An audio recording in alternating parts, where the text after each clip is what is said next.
8 weeks after their explosive showdown in the Oval Office, Presidents Trump and Zelensky came together again, this time with encouragement from Emmanuel Macron instead of the incendiary interventions of Vice President Vance. Both sides calling these talks constructive, held in the grandeur of St. Peter's, just steps from a pope who'd long advocated an end to the war. Zelensky went on to have separate meetings with European leaders, President Macron and Sir Keir Starmer among them, an opportunity to coordinate on how to reach a ceasefire that might safeguard Ukrainian security. Mr. President, how did the meeting with Trump go?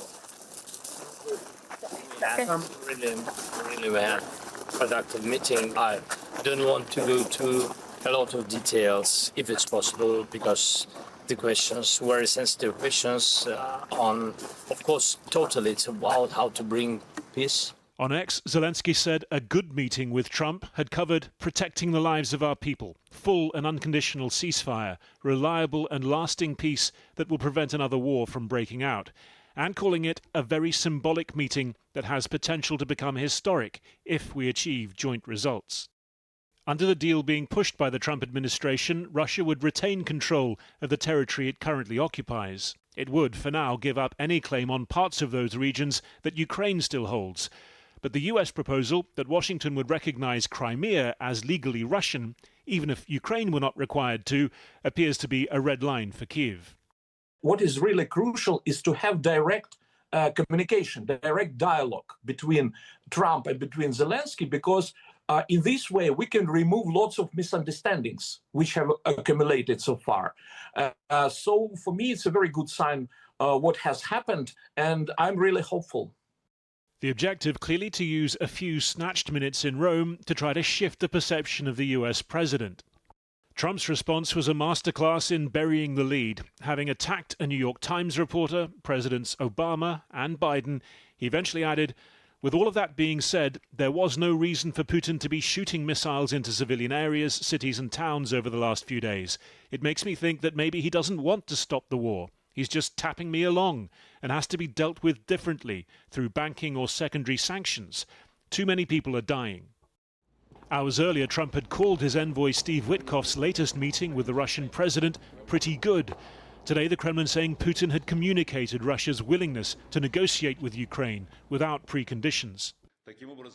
Also today, Putin briefed on what Russia's army chief called the total defeat of Ukrainian forces inside Russia's Kursk region, for the first time confirming the involvement of North Korean soldiers.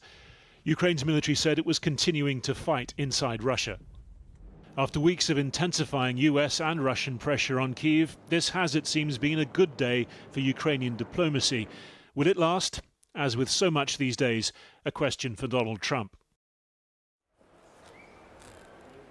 Well, Harry Fawcett there, and joining me now is Keir Giles, who's Director of the Conflict Studies Research Centre and a Senior Consulting Fellow of the Russia and Eurasia Programme at the think tank Chatham House. Thanks very much for joining us this evening. First of all, that extraordinary picture, what do you make of it? Well, it depends which extraordinary picture we're talking about, whether it's the postings from Donald Trump on Truth Social, which we may or may not want to read into some genuine meaning, or the two sitting down together with that very different body language, Trump and Zelensky actually having a sensible, productive conversation without being played live to the media and without J.D. Vance in the room, both of which have got to be absolutely positives. Now, of course, we won't know what was discussed and we won't know what impact it will have. We have to bear in mind that at the same time as that conversation was ongoing, Putin's meeting with Trump's consigliere Steve Witkoff will also be bringing back another point of view from Russia, which will also have an impact on Trump. So we simply cannot tell just how much of a lasting difference this is going to make, but it's definitely a step forward for Ukraine. I mean, of course, if you consider that extraordinary picture of the two men in the Vatican, none of these things are accidental, one assumes. What is it at this point for both men that may have changed, given the pretty dreadful relationship they've had in recent weeks? Well, I think we should be careful saying none of this is accidental. I doubt either of them actually planned a working funeral.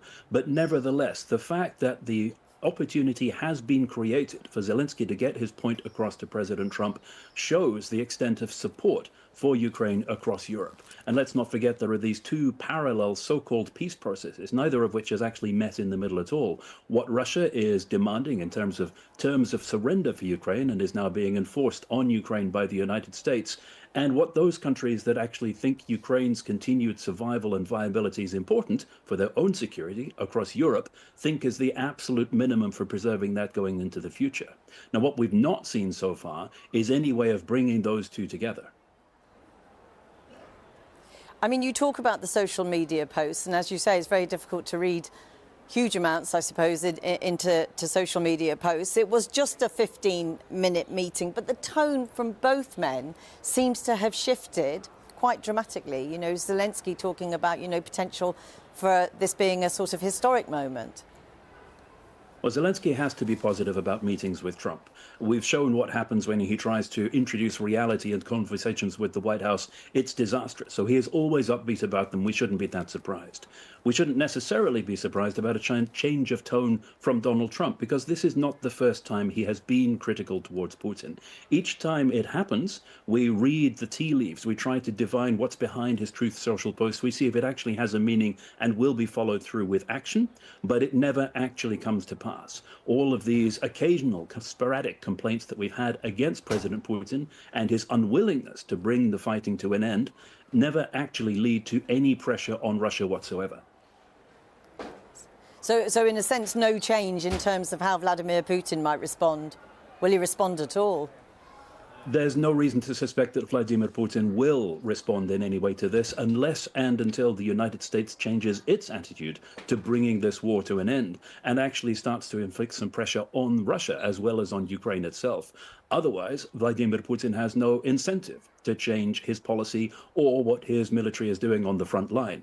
After all, why would he sign up to a ceasefire if, as it appears, he is convinced that actually Russia holds the military advantage at the moment?